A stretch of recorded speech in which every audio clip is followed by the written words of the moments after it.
मानो श्री कांशी राम साहब अमर रहे, मानो श्री कांशी राम साहब अमर रहे। बहन कुमारी मायावती जी, बहन कुमारी मायावती जी। बहुजन उत्तर प्रदेश के कोने कोने से आए हुए पार्टी के सभी छोटे बड़े पदाधिकारी, जनप्रतिनिधि, नेता एवं कार्यकर्तागण, जैसा कि आप लोगों को ये विदित है कि आज बहुजन समाज पार्टी के जन्मदाता एवं संस्थापक मान्यवर श्री कांशीराम जी की 19वीं पुण्यतिथि है और आज के ही दिन उनका लंबी बीमारी के कारण देहांत हुआ था, जो अब हमारे बीच में नहीं रहे हैं। लेकिन बहुजन समाज के हित में इनका समर्पित रहा संपूर्ण जीवन हमारे लिए हमेशा यादगार व अमर रहेगा। ऐसे महान व्यक्तित्व को आज मेरे साथ साथ आप लोग भी अपार संख्या में, अर्थात लाखों लाखों की संख्या में यहाँ यूपी की राजधानी लखनऊ में बीएसपी की रही सरकार द्वारा इनके सम्मान में निर्मित किए गए भव्य व अति विशाल मान्यवर श्री कांशीराम जी स्मारक स्थल पर इनको अपने श्रद्धा सुमन अर्पित करने के लिए पहुंचे हैं। हालांकि आप लोगों को ये भी मालूम है कि इनके सम्मान में बनाए गए इस स्थल के कुछ हिस्सों की समय से मरम्मत नहीं होने की वजह से आप लोग भी पिछले कुछ समय से यहाँ इनकी प्रतिमा पर अपने पुष्प अर्पित नहीं कर पा रहे थे। लेकिन अब यहाँ मरम्मत का अधिकांश कार्य पूरा हो जाने के बाद इस बार मेरे साथ साथ आप लोग भी भीड़ के मामले में अपना पिछला खुद का सभी रिकॉर्ड तोड़ते हुए, भीड़ के मामले में अपना पिछला खुद का सभी रिकॉर्ड तोड़ते हुए यहाँ लाखों लाखों की संख्या में इस स्थल पर मान्यवर श्री कांशीराम जी को अपने श्रद्धा सुमन अर्पित करने के लिए पहुंचे हैं, जिसके लिए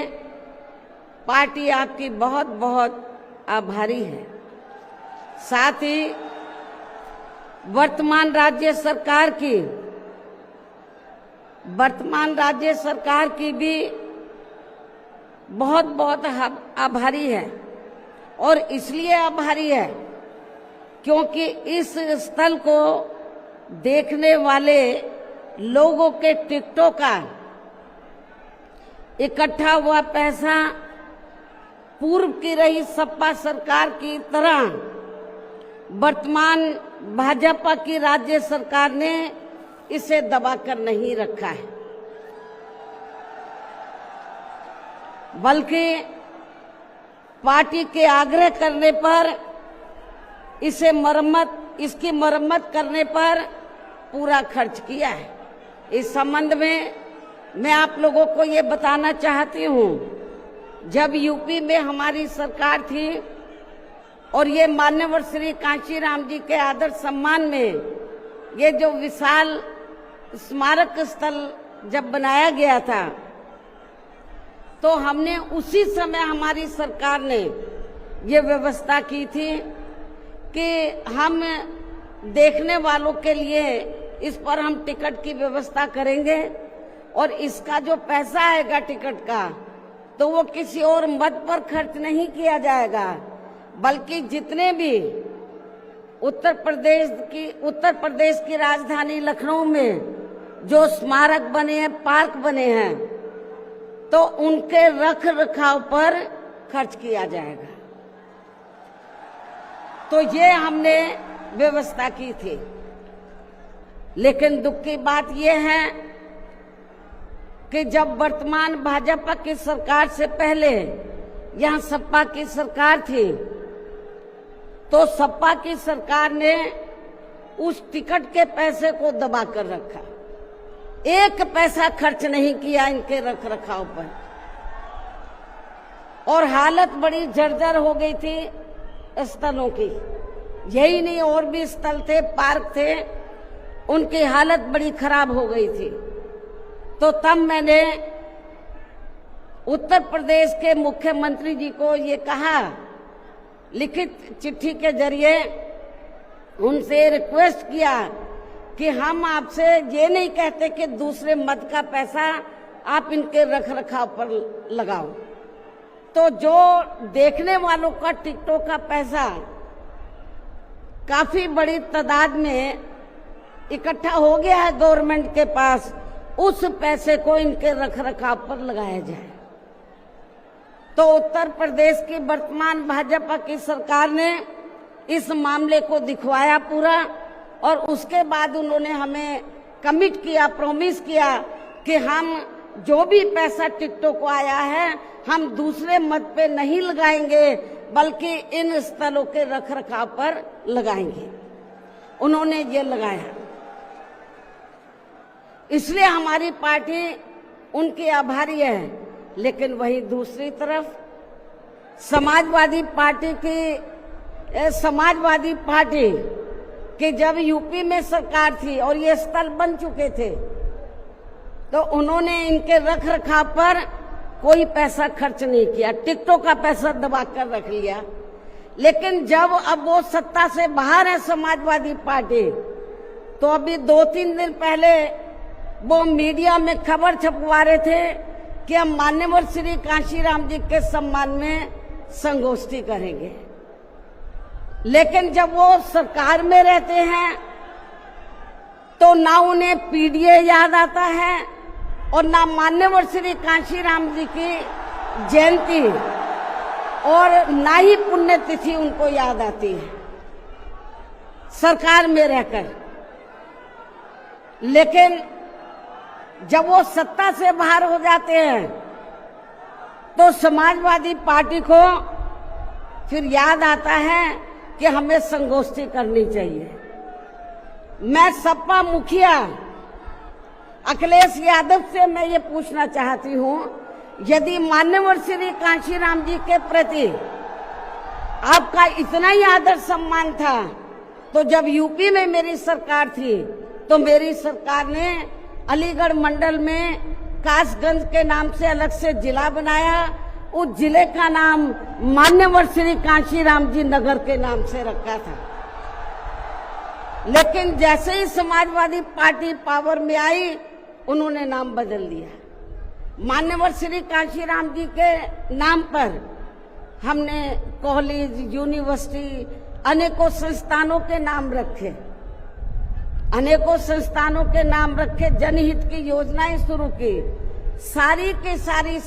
अधिकांश जो बड़ी बड़ी योजनाएं थी वो सभी की सभी इन्होंने बंद कर दी समाजवादी पार्टी की सरकार ने। ये इनका दोगला या दोहरा चरित्र नहीं है तो क्या है? जब ये सत्ता में रहते हैं ना इनको पीडीए याद आता है और ना पीडीए के जो संत गुरु और महापुरुष है वो भी याद नहीं आते हैं। जब ये सत्ता से बाहर हो जाते हैं तब इनको हमारे संत गुरु और महापुरुष याद आते हैं। तो ऐसे दोगले लोगों से आप लोगों को बहुत ही सावधान रहने की जरूरत है। और अब मैं मान्यवर श्री कांशीराम जी जो पंजाब राज्य के एक मध्यम दलित परिवार में पैदा हुए हैं, तो इनके बारे में मैं ये कहना चाहूंगी कि इन्होंने भारतीय संविधान के मूल निर्माता एवं दलितों व अन्य उपेक्षित वर्गों के मसीहा परम पूज्य बाबा साहब डॉक्टर भीमराव अंबेडकर की मूवमेंट से व इनके कड़े संघर्ष एवं अथक प्रयासों से देश के खासकर करोड़ों दलितों, आदिवासियों, पिछड़े वर्गों, मुस्लिम व अन्य धार्मिक अल्पसंख्यक समाज के भी हित में भारतीय संविधान में दिए गए कानूनी अधिकारों से प्रेरित होकर तथा उनके बताए हुए रास्तों पर चलकर फिर अपनी पूरी जिंदगी इनके अधूरे रहे कारवां को मंजिल तक पहुंचाने के लिए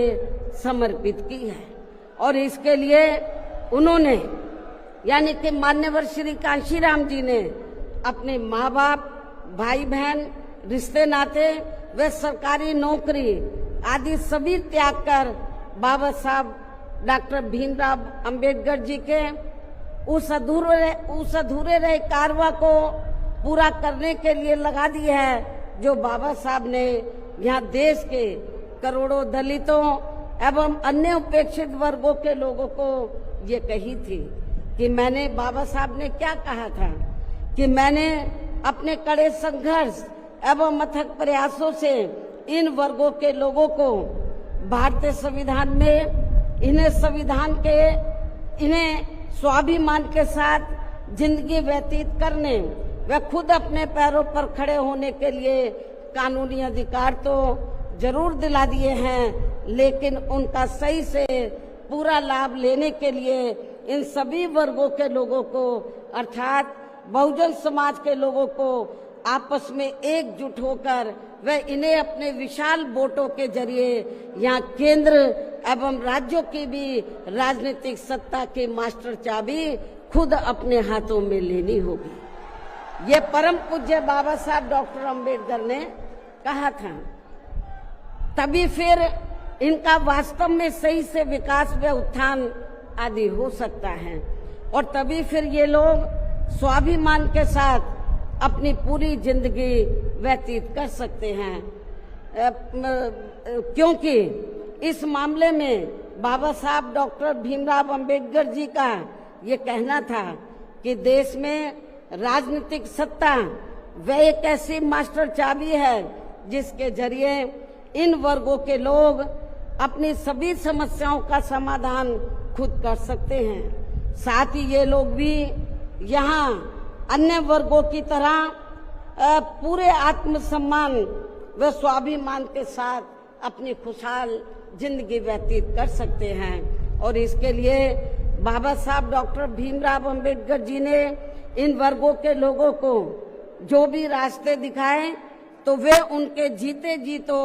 पूरे नहीं हो सके थे, जिन्हें फिर उनके देहांत के बाद उन रास्तों पर चलने व उनके इस अधूरे रहे कारवां को मंजिल तक पहुंचाने के लिए मान्यवर श्री कांशीराम जी ने अनेकों कष्ट झेलकर अपनी पूरी जिंदगी लगा दी है और वे अपने जीते जी इस मकसद में काफी हद तक कामयाब भी हुए हैं। और खासकर इन्होंने यहाँ आबादी के हिसाब से देश के सबसे बड़े प्रदेश उत्तर प्रदेश में अपनी पार्टी के नेतृत्व में कई बार सरकार बनाकर वे उत्तर प्रदेश सहित नजदीक के लगे राज्यों में भी पार्टी के कुछ सांसद व विधायक आदि भी जिताकर बाबा साहब के कारवां को काफी हद तक आगे बढ़ाया है। इतना ही नहीं बल्कि मान्यवर श्री कांशीराम जी के देहांत होने से पहले उनकी ये दिली तमन्ना थी कि जहां आबादी के हिसाब से देश के सबसे बड़े प्रदेश उत्तर प्रदेश में जहां दलितों एवं अन्य उपेक्षित वर्गों के लोगों की कुल मिलाकर आबादी काफी ज्यादा है, तो इन्हें यहाँ एकजुट होकर अकेले ही अपनी पार्टी की पूर्ण बहुमत की सरकार बनानी होगी। ये मान्यवर श्री कांशीराम जी की उनके देहांत होने से पहले ये दिली तमन्ना थी। तभी फिर इन वर्गों के लोग यहाँ हर मामले में व हर स्तर पर पूरे स्वाभिमान के साथ अपनी जिंदगी व्यतीत कर सकते हैं, जिनसे प्रेरित होकर फिर अन्य राज्यों में भी इन वर्गों के लोग खुद अपने पैरों पर खड़े हो सकते हैं, तभी फिर यहाँ बाबा साहब का काफी हद तक अधूरा रहा सपना जरूर साकार हो सकता है। लेकिन दुख की बात यह है कि मान्यवर श्री कांशीराम जी के जीते जीतो इनका ये सपना साकार नहीं हो सका था, जिसे फिर इनके देहांत के बाद सन 2007 में इनकी एकमात्र रही उत्तराधिकारी व पार्टी की राष्ट्रीय अध्यक्ष ने,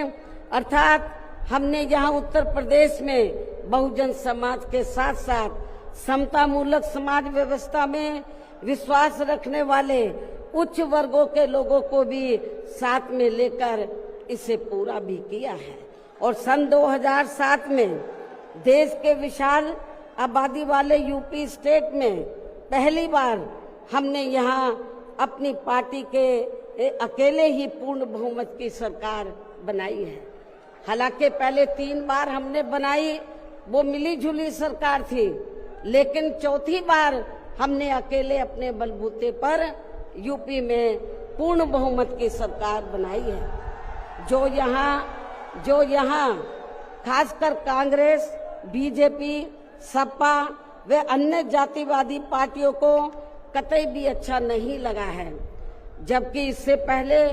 केंद्र की रही भाजपा सरकार ने सत्ता का दुरुपयोग करके मेरे ऊपर व मेरे माँ बाप, भाई बहन एवं अन्य रिश्ते नातों आदि के ऊपर भी अनेकों गलत एवं फर्जी केस दर्ज करा के हम सभी को जबरदस्ती इनकम टैक्स व सीबीआई आदि के जंजाल में फंसाकर हमारी छवि को धूमिल करने का हर संभव पूरा प्रयास किया है। इसके साथ साथ आगे चलकर इन सब मामलों में केंद्र की रही कांग्रेसी सरकार ने भी हमें न्याय देने के बजाय बल्कि काफी उलझा दिया था, और तब फिर हमें इन सब के विरुद्ध मान्य कोर्ट में भी जाना पड़ा है, जहां हमें न्याय मिला है। इस प्रकार से ये सब भी हमें काफी कुछ झेलना पड़ा है। लेकिन ऐसे विकट व संघर्ष भरे हालातों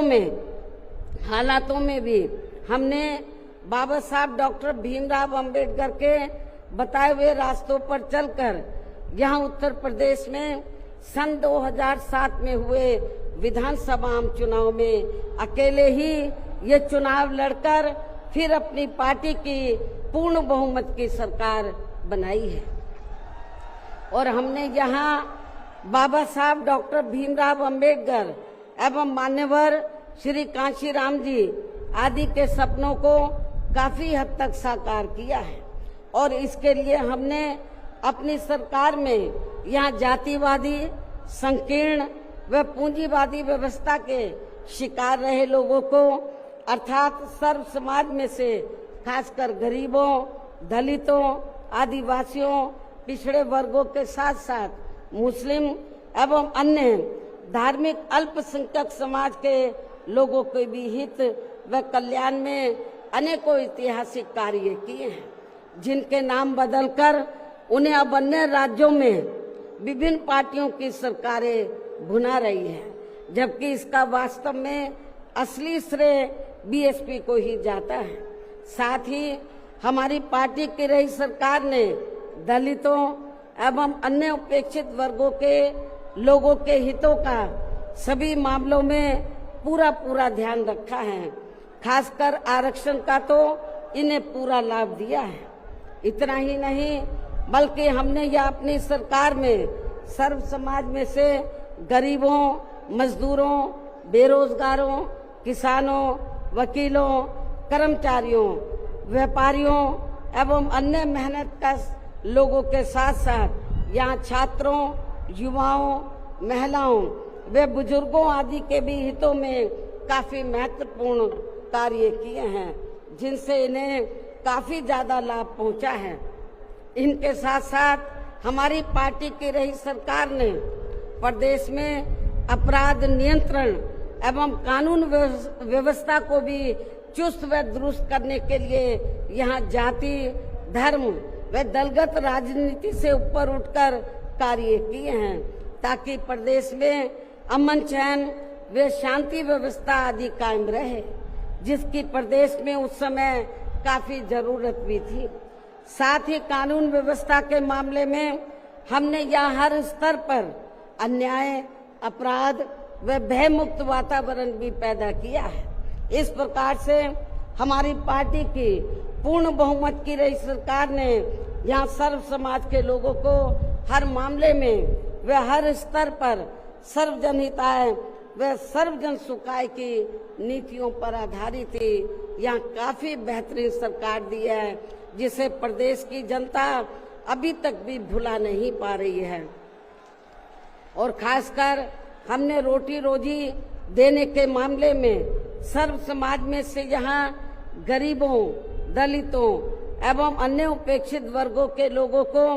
काफी हद तक उन्हें आत्मनिर्भर भी बनाया है, जिनके यहाँ वर्षों से सभी विरोधी पार्टियों की रही सरकारों की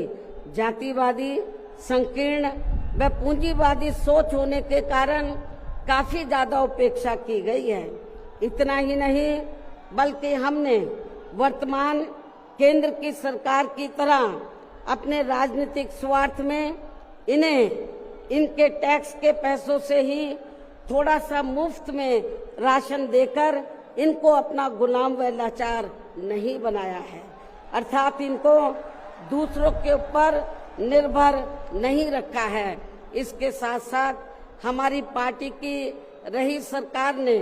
देश में यहाँ बहुजन समाज में समय समय पर जन्मे अपने महान संतों, गुरुओं व महापुरुषों में भी खासकर महात्मा ज्योतिराव फूले, छत्रपति शाहू जी महाराज, नारायण गुरु, बाबा साहब डॉक्टर भीमराव अंबेडकर, मान्यवर श्री कांशीराम जी, संत गुरु रविदास जी व गौतम बुद्ध आदि को भी विभिन्न रूपों में पूरा पूरा आदर सम्मान दिया है। जो ये सब यहाँ जातिवादी पार्टियों को कतई भी रास नहीं आ रहे हैं, और इस मामले में समाजवादी पार्टी तो सबसे आगे रही है। और अब ये समाजवादी पार्टी यहाँ अपने राजनीतिक स्वार्थ में जबरन पीडीए आदि की हवाई बातें करके इन वर्गों को गुमराह करने में लगी है, जबकि हमारी पार्टी की रही सरकार ने अपने संतों, गुरुओं व महापुरुषों आदि के नाम पर यहाँ प्रदेश में जिन जिलों, संस्थानों एवं योजनाओं आदि के नाम रखे थे, तो उनमें से काफी को तो सपा की रही सरकार ने बदल दिया है, जैसा कि शुरू में मैंने आप लोगों को बताया है। साथ ही हमने इन वर्गों के विकास व उत्थान में जो अनेकों महत्वपूर्ण योजनाएं शुरू की थी, तो उन्हें भी अधिकांश बंद कर दिया गया है। आरक्षण दिए जाने के मामले में भी सपा की रही सरकार ने यहाँ दलितों, आदिवासियों एवं अन्य पिछड़े वर्गों के लोगों के साथ हमेशा पक्षपात वाला रवैया ही अपनाया है। इनके पदोन्नति में आरक्षण को तो इस पार्टी की रही सरकार ने एक प्रकार से यहाँ खत्म ही कर दिया था। इसके अलावा इनकी रही सरकार में यहाँ गुंडों, बदमाशों, माफियाओं एवं अन्य अराजक तत्वों को ही ज्यादातर बढ़ावा दिया गया है, जिसकी वजह से यहाँ कानून व्यवस्था भी काफी बुरी तरह से चरमरा गई थी। और अब अधिकांश मामलों में लगभग यही स्थिति हमें यह वर्तमान बीजेपी की सरकार में भी देखने के लिए मिल रही है, जबकि आजादी के बाद इनसे पहले यहाँ शुरू में काफी वर्षों तक कांग्रेस पार्टी के रहे शासनकाल में तो इन वर्गों का हर स्तर पर काफी ज्यादा शोषण व उत्पीड़न आदि हुआ है। एक प्रकार से कुल मिलाकर यहाँ यूपी में कांग्रेस पार्टी का भी ज्यादातर जातिवादी, संकीर्ण व पूंजीवादी सोच के आधार पर ही शासन चलता रहा है। और सन 1975 में देश में लगी इमरजेंसी में तो कांग्रेस पार्टी की रही सरकार ने यहाँ बाबा साहब के संविधान को भी काफी हद तक प्रभावहीन ही बना दिया था, जिसकी आड़ में अब इस पार्टी के लोग आए दिन किस्म किस्म की नाटकबाजी करते रहते हैं। संविधान को हाथ में लेकर किस्म किस्म की नाटकबाजी करते रहते हैं। इसके साथ साथ कांग्रेस पार्टी ने हर प्रकार के हथकंडे इस्तेमाल करके बाबा साहब डॉक्टर भीमराव अंबेडकर को संसद में भी चुनकर नहीं जाने दिया था। इसके अलावा केंद्र में इसी कांग्रेस पार्टी की रही सरकार ने भारतीय संविधान के मूल निर्माता एवं उपेक्षित वर्गों के मसीहा परम पूज्य बाबा साहब डॉक्टर भीमराव अंबेडकर को भारत रत्न की उपाधि से भी सम्मानित नहीं किया था। इसके बाद फिर इनकी मूवमेंट को आगे गति देने वाले मान्यवर श्री कांशीराम जी को भी उनके देहांत के बाद केंद्र में रही इसी कांग्रेस पार्टी की सरकार ने इनके सम्मान में एक दिन के लिए भी राष्ट्रीय शोक घोषित नहीं किया था। इसी प्रकार समाजवादी पार्टी की भी सरकार ने एक दिन के लिए भी राष्ट्रीय शोक घोषित नहीं किया था। साथ ही इन्होंने देश में पिछड़े वर्गों की आरक्षण संबंधी मंडल कमीशन की रिपोर्ट को भी लागू नहीं किया था, जिसे फिर बीएसपी के अथक प्रयासों से श्री बीपी सिंह जी की रही सरकार में ही लागू किया गया था। इसके साथ साथ उसी समय ही बाबा साहब डॉक्टर भीमराव अंबेडकर जी को भी भारत रत्न की उपाधि से सम्मानित किया गया था। इसी प्रकार अब बीजेपी व अन्य जातिवादी पार्टियों के भी शासनकाल में इन वर्गों का शोषण व उत्पीड़न आदि होना अभी तक भी बंद नहीं हुआ है। इसके अलावा इनकी सरकारों में भी जनता को लुभाने के लिए आए दिन घोषणाएं, शिलान्यास व उद्घाटन आदि तो काफी किए जाते हैं, लेकिन इनसे भी जनता को कोई खास लाभ मिलने वाला नहीं है, क्योंकि ये कागजी व हवाई ज्यादा और जमीनी हकीकत में बहुत कम होते हैं। ऐसी स्थिति में आप लोगों को पूरे देश में सर्वजन हिताय व सर्वजन सुखाय की नीतियों पर आधारित ही अपनी पार्टी को ही हर मामले में मजबूत बनाकर इसे केंद्र एवं राज्यों की भी सत्ता में लाना बहुत जरूरी है। और अब पार्टी के लोगों को यहाँ उत्तर प्रदेश सहित देश के अन्य जिन भी राज्यों में कुछ समय के बाद जो एक साथ विधानसभा के आम चुनाव होने वाले हैं, तो उनको वहां भी ऐसी सभी विरोधी पार्टियों को सत्ता में आने से जरूर रोकना है। और खासकर यहाँ यूपी में तो इनको अपनी पार्टी बीएसपी की ही फिर से अकेले पूर्ण बहुमत की सरकार बनाना बहुत जरूरी है, जिसे यहाँ कांग्रेस, बीजेपी, सपा व अन्य सभी विरोधी पार्टियां किस्म किस्म के षड्यंत्र व हथकंडे आदि इस्तेमाल करके इसे रोकने का हर संभव पूरा प्रयास करेगी। और इस संदर्भ में वैसे आप लोगों को ये मालूम है कि सन 2007 में यूपी में बीएसपी की ही अकेले ही पूर्ण बहुमत की सरकार बनने के बाद फिर बीएसपी की सर्वजन हिताय व सर्वजन सुखाय की रही कार्यशैली से पूरे देश में बीएसपी के बढ़ते हुए प्रभाव को देखकर फिर यहाँ सभी जातिवादी, संकीर्ण व पूंजीवादी पार्टियों ने अंदर आपस में एकजुट होकर अपनी पार्टी को यहाँ सत्ता में वापस नहीं आने दिया है। साथ ही देश के अन्य राज्यों में भी अपनी पार्टी को आगे नहीं बढ़ने दिया है, क्योंकि बीएसपी के यहाँ अकेले ही सत्ता में आने पर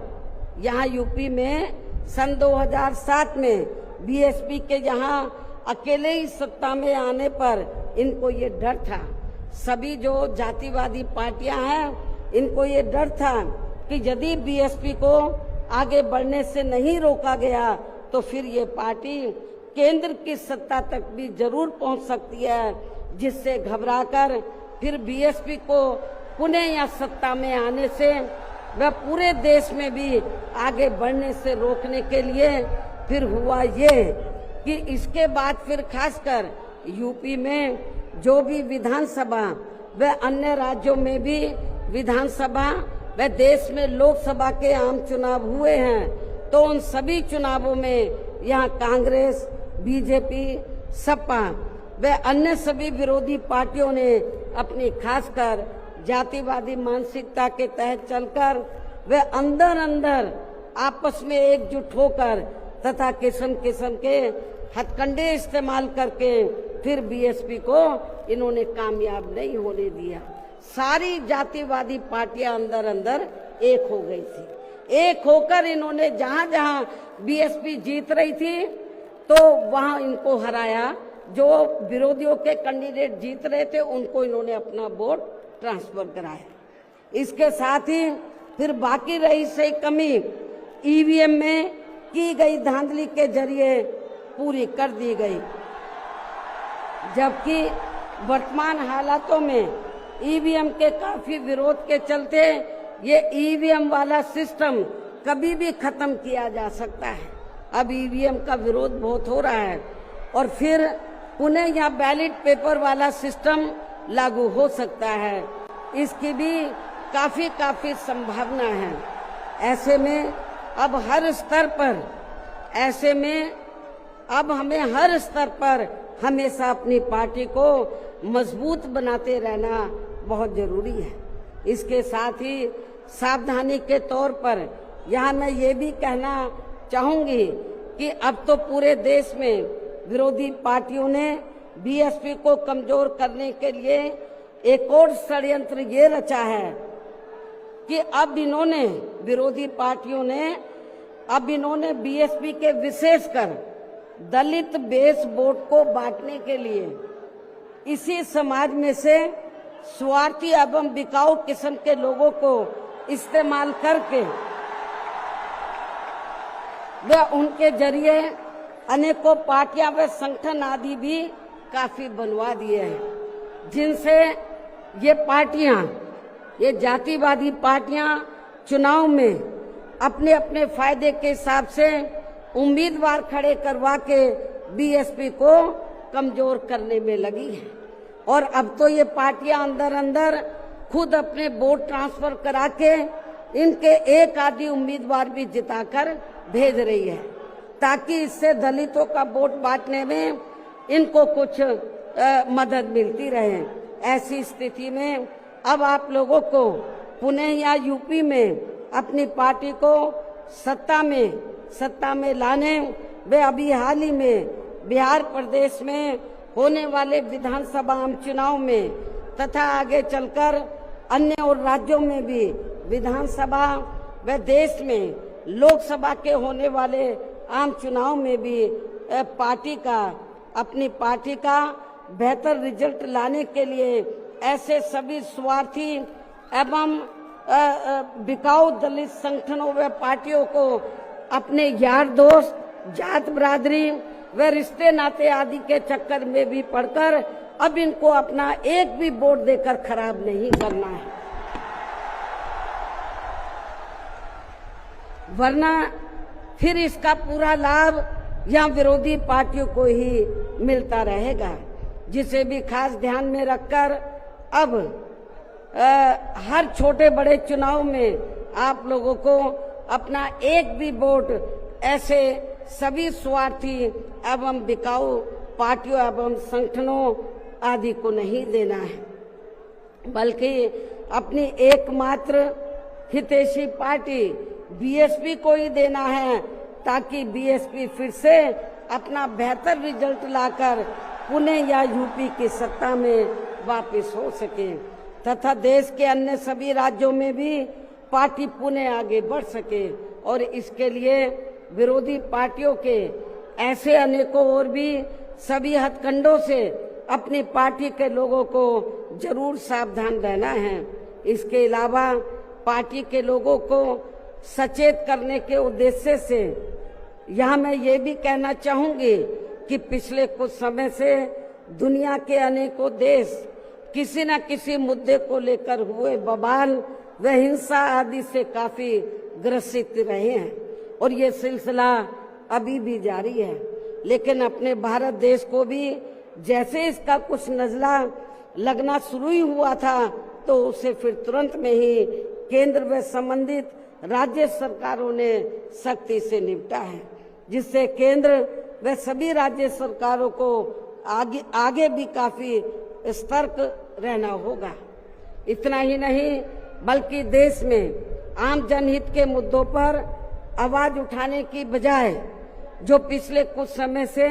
यहाँ स्वार्थी व शरारती तत्व एक दूसरे के देवी देवता, खुदा व धर्म आदि को लेकर तथा इन पर आए दिन नए नए मुद्दों को निकालकर देश में बवाल व हिंसा आदि पैदा करने की कोशिश में लगे रहते हैं और फिर इनकी आड़ में राजनीति करते हैं। ये भी देश हित में ठीक नहीं है, जबकि इन सब मामलों में सभी को भारतीय संविधान के मुताबिक चलना चाहिए। साथ ही सभी धर्मों का पूरा आदर सम्मान भी करना चाहिए और इनके सदियों से चले आ रहे धार्मिक नियम, मान्यताएं व परंपराएं आदि में भी किसी को दखल देना उचित नहीं है और ना ही इनकी आड़ में आई लव आदि की कोई राजनीति नहीं करनी चाहिए। इसके अलावा जहां तक पिछले दिनों जम्मू कश्मीर के पर्यटक स्थल पहलगांव में हुई आतंकी घटना का सवाल है, जिसमें काफी महिलाओं के सिंदूर उजड़ गए थे, तो ये अत्यंत ही दुखद व चिंता की बात है। हालांकि इस घटना को होने से रोका जा सकता था, बशर्ते यदि उस समय सरकार द्वारा इस पर्यटक स्थल पर सुरक्षा का उचित प्रबंध किया होता, जो नहीं किया गया था। साथ ही हमारी विदेश नीति भी हमेशा देश व जनहित में ही होनी चाहिए और इस मामले में अभी हाल ही में अमेरिका द्वारा लगाए गए भारी टैरिफ से भी केंद्र सरकार को काफी सचेत रहने की जरूरत है और इसी परिप्रेक्ष्य में इन्होंने स्वदेशी उत्पाद को बढ़ावा देने पर जोर देकर जो देश को आत्मनिर्भर बनाने की बात कही है, तो ये हवाई ना होकर बल्कि जमीनी हकीकत में भी लोगों को होता हुआ नजर आना चाहिए, जिसका फिर हमारी पार्टी भी जरूर स्वागत करेगी। और अब इन सब बातों को मद्देनजर रखते हुए पूरे देश में अपनी पार्टी को हर स्तर पर मजबूत बनाना व इसे आगे बढ़ाना भी बहुत जरूरी है और खासकर इस बार यूपी में बीएसपी की अकेले ही पूर्ण बहुमत की यहाँ सरकार जरूर बनाना है और ये इसलिए भी बहुत जरूरी है क्योंकि बीएसपी के सत्ता से हटने के बाद जब से यहाँ सपा व बीजेपी की सरकार बनी है, तो तब से यहाँ पूर्व की रही कांग्रेसी सरकार की तरह ही इनकी भी सरकारों में सर्व समाज में से खासकर यहाँ गरीबों, दलितों एवं अन्य पिछड़े वर्गों के लोगों का सही से विकास व उत्थान आदि नहीं हो पा रहा है और अब इनमें गरीबी एवं बेरोजगारी आदि काफी ज्यादा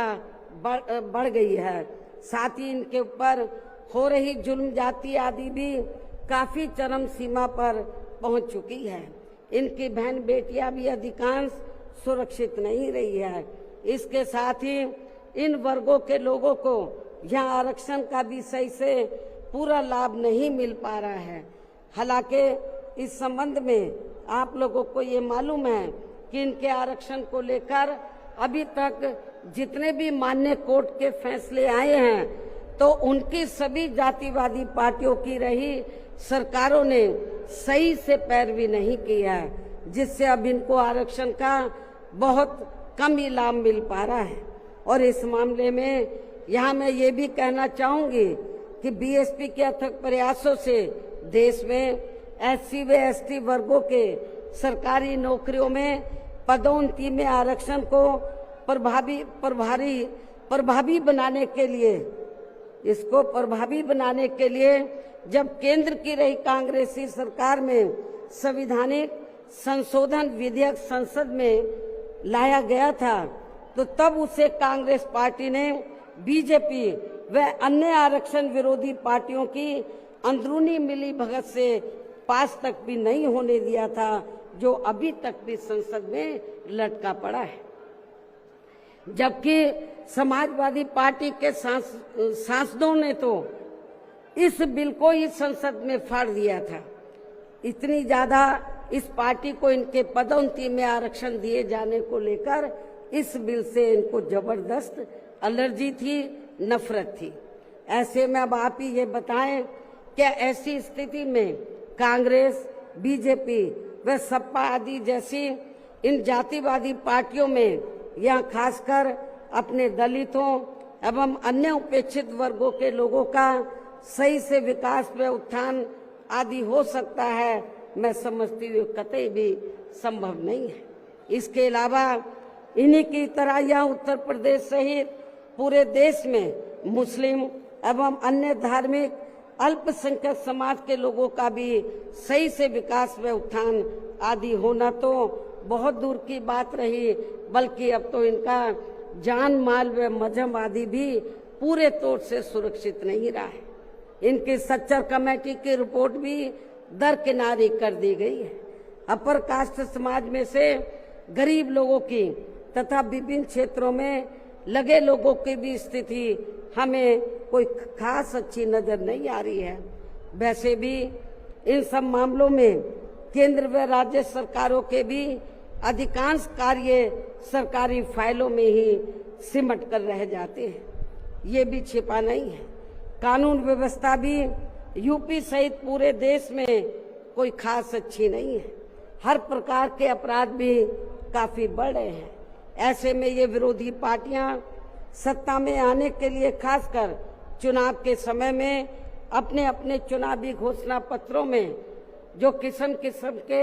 लुभावने वायदे करती हैं, तो उनको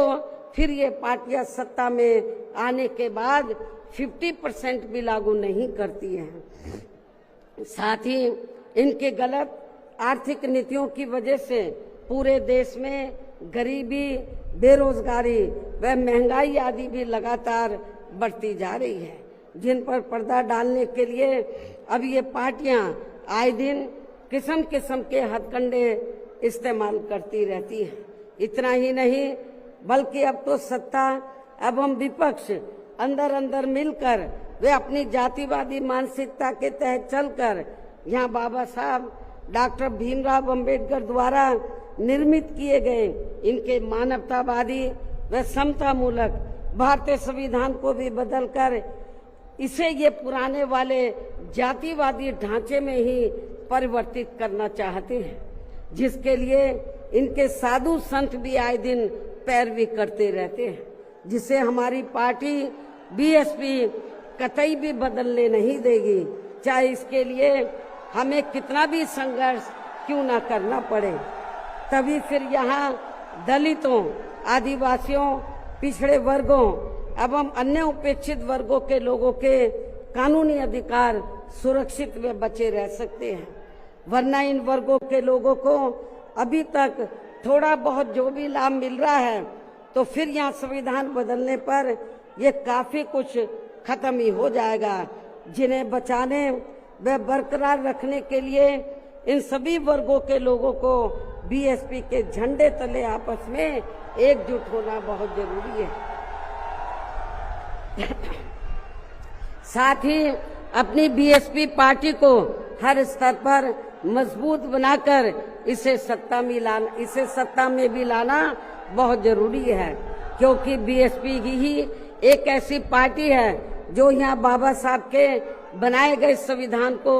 सुरक्षित रख सकती है और संविधान के मुताबिक चलकर यहाँ सदियों से उपेक्षित रहे दलित एवं अन्य उपेक्षित वर्गों के लोगों को अपने पैरों पर खड़ा कर सकती है। और ये सब आप लोगों ने यूपी में अपनी पार्टी की 4 बार रही सरकार के दौरान होते हुए देखा है। ऐसे में अब यूपी में बीएसपी को ही फिर से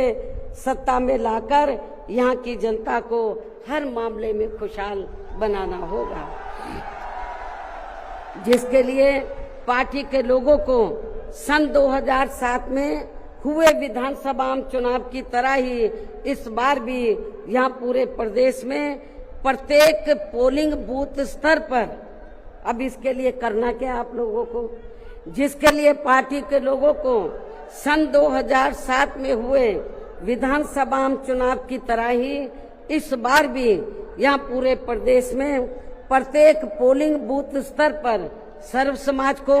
व विशेषकर बहुजन समाज के लोगों को उनकी छोटी छोटी बैठकों के जरिए उन्हें बीएसपी की सर्वजन हिताय व सर्वजन सुखाय की नीतियों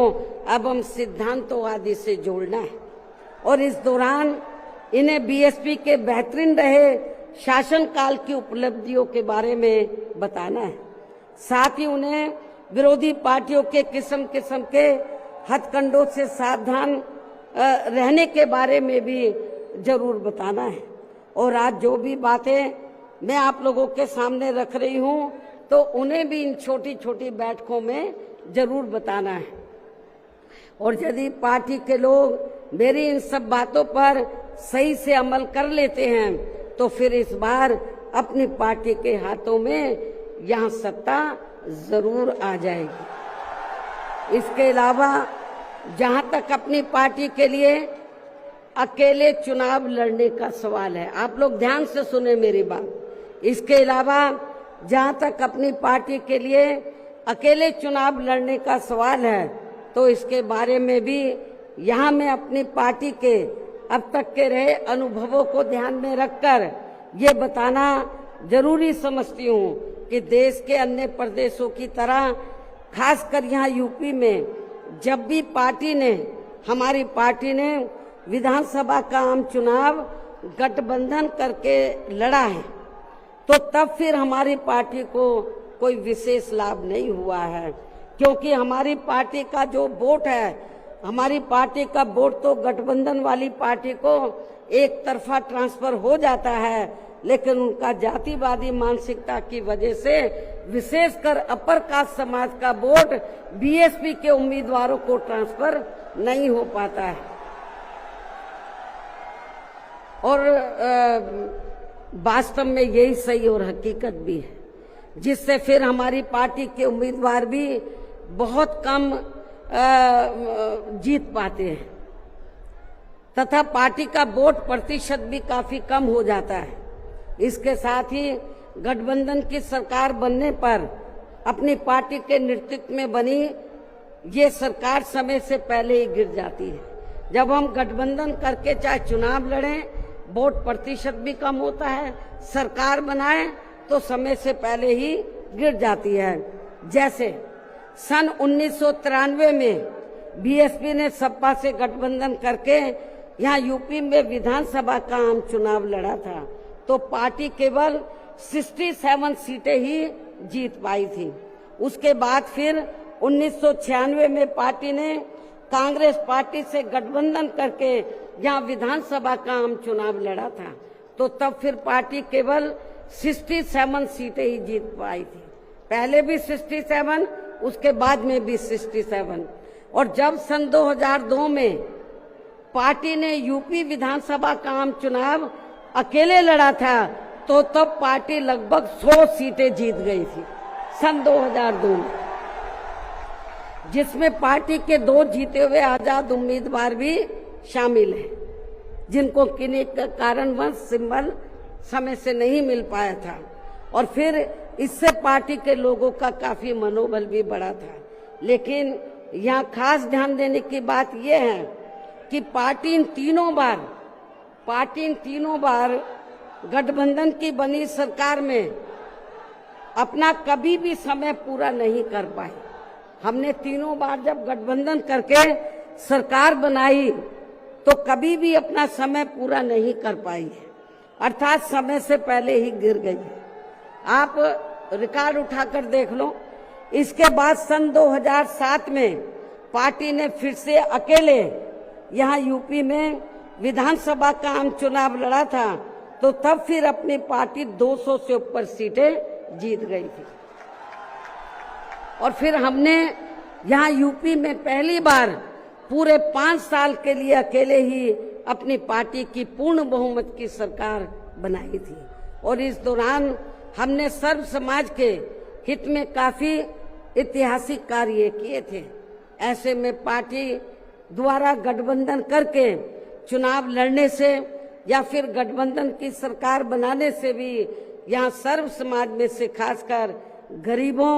एवं बहुजन समाज के लोगों का सही से विकास व उत्थान आदि नहीं हो सकता है। इसलिए इस बार यहाँ यूपी विधानसभा के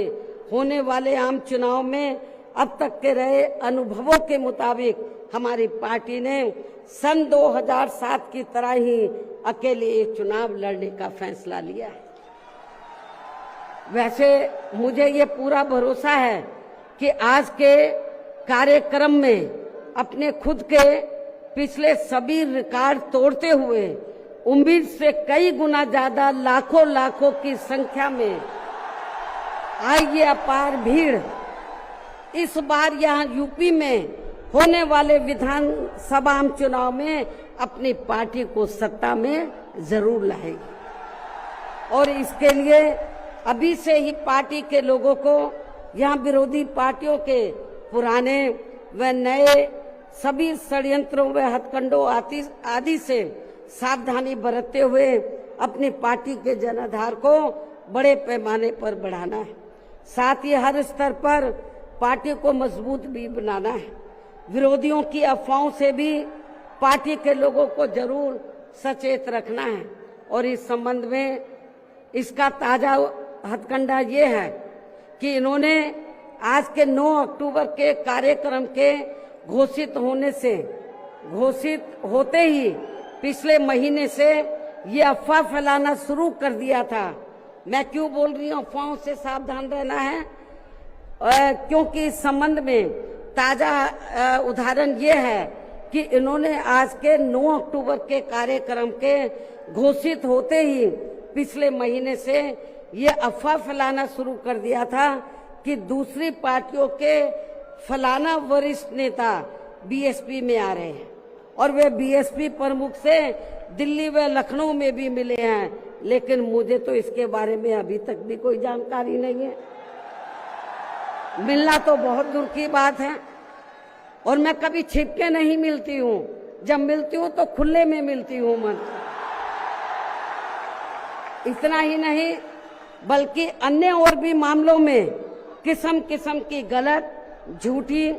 व तथ्यहीन खबरें एवं अफवाहें आदि फैलाने के लिए भी यहाँ विरोधी लोग सोशल मीडिया, जातिवादी मानसिकता वाले टीवी चैनल एवं प्रिंट मीडिया आदि का भी काफी दुरुपयोग व गलत इस्तेमाल कर सकते हैं।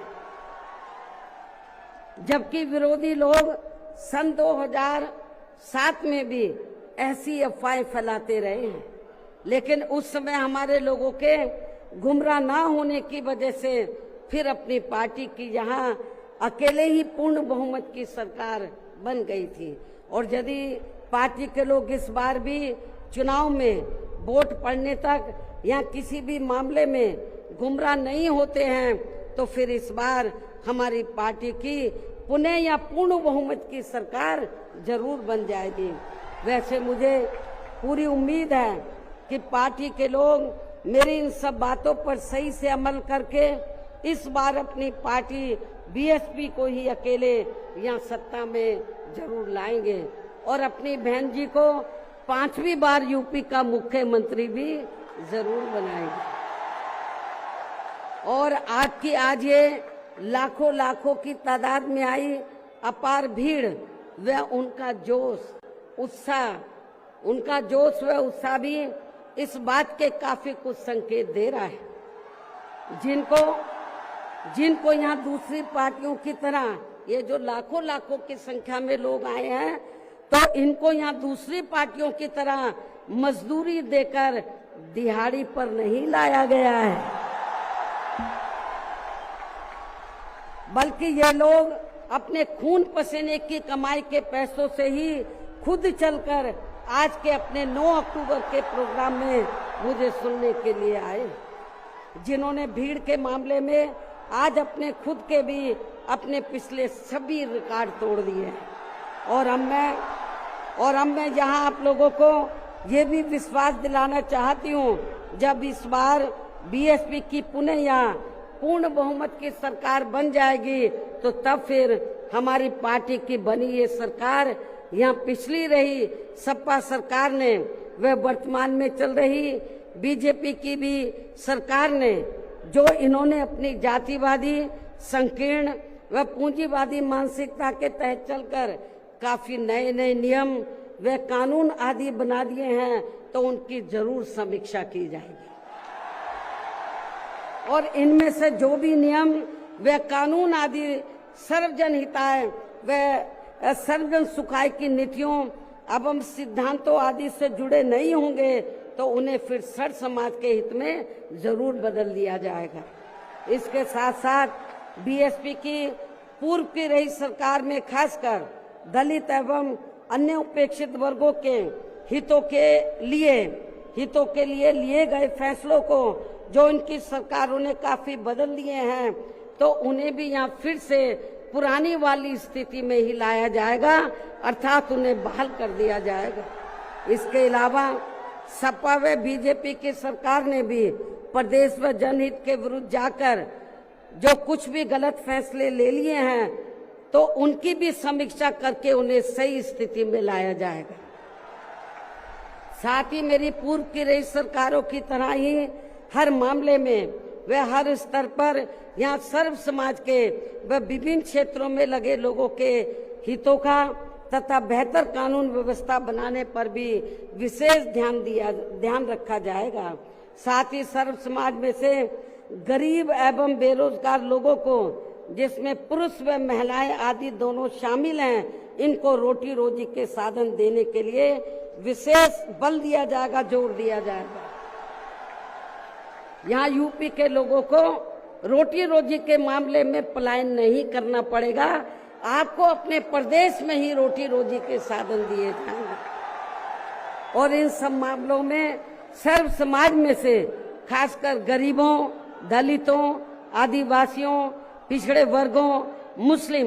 एवं अन्य धार्मिक अल्पसंख्यक समाज के लोगों का हर मामले में प्राथमिकता के आधार पर पूरा ध्यान रखा जाएगा और इन सब कार्यों के लिए इस बार पुनः यहाँ अपनी पार्टी की पूर्ण बहुमत की सरकार बनाना बहुत जरूरी है, जिसकी पूरी उम्मीद भी है। इन्हीं जरूरी बातों के साथ ही अब मैं ये भी कहना चाहूंगी कि अपनी पार्टी को हर स्तर पर मजबूती देकर उसे बरकरार बनाए रखने के लिए जिस प्रकार से पार्टी के लोगों ने माननीय श्री कांशीराम जी के देहांत होने के बाद भी पार्टी की हर परिस्थिति में हमेशा मेरा साथ दिया है और अभी भी दे रहे हैं तो ये मेरे व पार्टी के लिए बहुत ही गर्व की बात है। और अब तो पार्टी के राष्ट्रीय संयोजक श्री आकाश आनंद भी बीएसपी की मूवमेंट से काफी हद तक जुड़ चुके हैं, जो ये भी पार्टी के लिए अच्छे शुभ संकेत हैं। और अब ये यानी कि आकाश आनंद मेरे मार्गदर्शन व दिशा निर्देशन में अपनी पूरी लगन एवं मेहनत के साथ पार्टी को मजबूती देने में व पार्टी के जनाधार को भी बढ़ाने में पूरे जी जान से लगे, जिससे पार्टी के लोगों में आए दिन इनके प्रति काफी लगाव व उत्साह भी बढ़ा है। ये भी पार्टी हित में अच्छी बात है, जिसे ध्यान में रखकर अब मेरा इनके बारे में, आकाश आनंद के बारे में ये कहना है कि जिस प्रकार से पूरे देश में पार्टी के लोग माननीय श्री कांशीराम जी के जीते जी और उनके देहांत के बाद भी हर परिस्थिति में मेरे साथ खड़े रहे हैं, तो मैं भी ये चाहूंगी उसी प्रकार से पार्टी के लोग श्री आकाश आनंद के साथ भी हमेशा खड़े रहेंगे और इनका हर परिस्थिति में पूरा साथ भी जरूर देंगे। वैसे इस मामले में इनके पिता श्री आनंद कुमार भी इनकी शुरू से ही पूरी मदद करते रहे हैं। इसके साथ साथ श्री आनंद कुमार दिल्ली में रहकर माननीय श्री कांशीराम जी के देहांत होने के बाद से ही ये मेरी गैर हाजिरी में व मेरे दिशा निर्देशन में पार्टी का पूरा लेखा जोखा आदि का कार्य भी काफी अच्छे से संभाल रहे हैं। जो ये पार्टी का खास कार्य है इसलिए इनको पार्टी का राष्ट्रीय उपाध्यक्ष बनाकर इन्हें पार्टी की ये अति महत्वपूर्ण जिम्मेवारी सौंपी हुई। इसी प्रकार से पार्टी के राष्ट्रीय महासचिव श्री SC मिश्रा जी को भी हमने पार्टी का लीगल व मीडिया का तथा अपने खुद के समाज को भी, अपने खुद के ब्राह्मण समाज को भी पार्टी में जोड़ने का ये विशेष कार्य सौंपा हुआ है, जिसे ये मेरे दिशा निर्देशन में अपनी जिम्मेवारी को सही से निभा रहे हैं। हालांकि इनके बेटे श्री कपिल मिश्रा ने भी आज के कार्यक्रम में यह फ्री मेडिकल मदद देने की भी व्यवस्था की है, जो इनका ये कार्य पार्टी के प्रति इनके सेवा भाव को भी काफी कुछ दर्शाता है। पार्टी के हमारे विधायक श्री उमा शंकर सिंह जी भी पार्टी व मूवमेंट के हित में हमेशा मददगार व सक्रिय रहते हैं तथा इनको भी अपने खुद के समाज को पार्टी में जोड़ने की एक खास जिम्मेवारी सौंपी हुई है, जिससे ये पूरी ईमानदारी व निष्ठा से निभा रहे हैं। यूपी BSP प्रदेश अध्यक्ष श्री विश्वनाथ पाल भी पार्टी संगठन का कार्य देखने व पिछड़े वर्गों को जोड़ने के साथ साथ ये पूरे प्रदेश में जहाँ जहाँ भी बहुजन समाज के लोगों पर जुल्म जाति आदि होती है, तो वहाँ ये मेरे दिशा निर्देशन में जाकर उन्हें न्याय दिलवाने का भी पूरा प्रयास करते हैं। ये इनका पार्टी हित में अभी तक काफी सराहनीय कार्य चल रहा है। इसके अलावा आज के कार्यक्रम की सही व्यवस्था करने में लखनऊ जिला व मंडल यूनिट ने भी अपनी अहम भूमिका निभाई है। श्री जमील अख्तर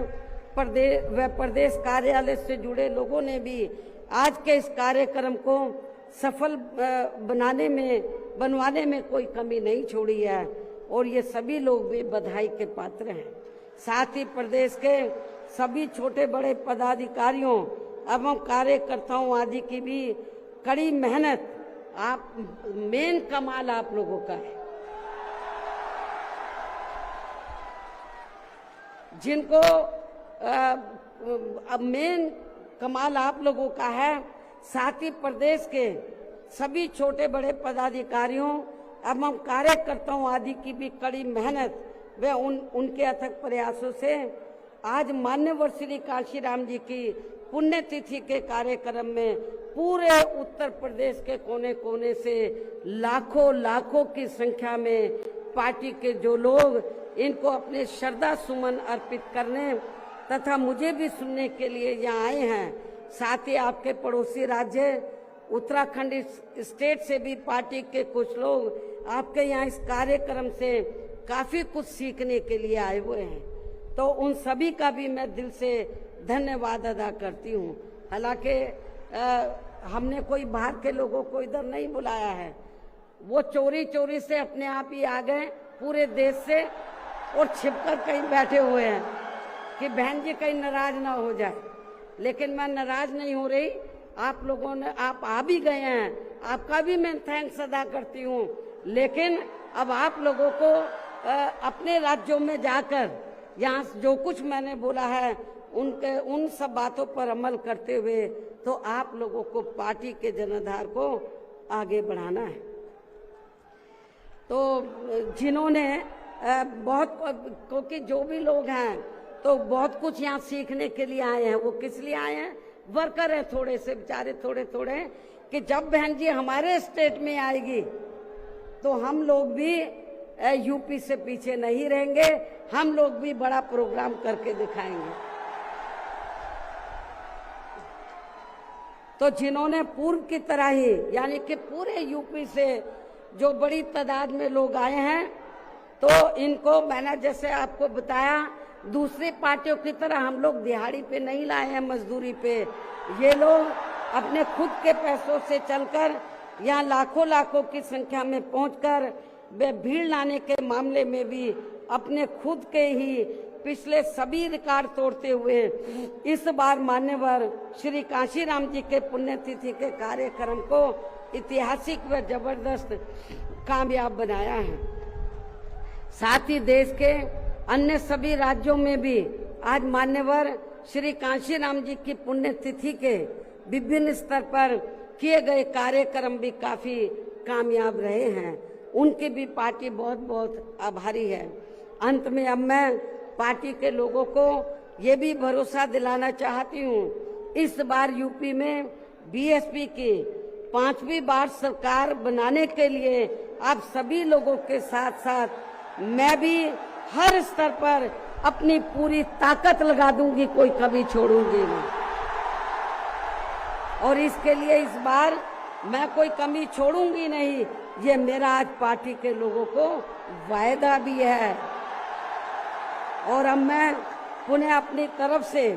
व उत्तर प्रदेश सहित पूरे देश में पार्टी के सभी लोगों की तरफ से भी मान्यवर श्री कांशीराम जी को आज उनकी 19वीं पुण्यतिथि के मौके पर पूरे तहे दिल से अपने श्रद्धा सुमन अर्पित करते हुए अपनी बात यहीं समाप्त करती हूँ। धन्यवाद। जय भीम व जय भारत।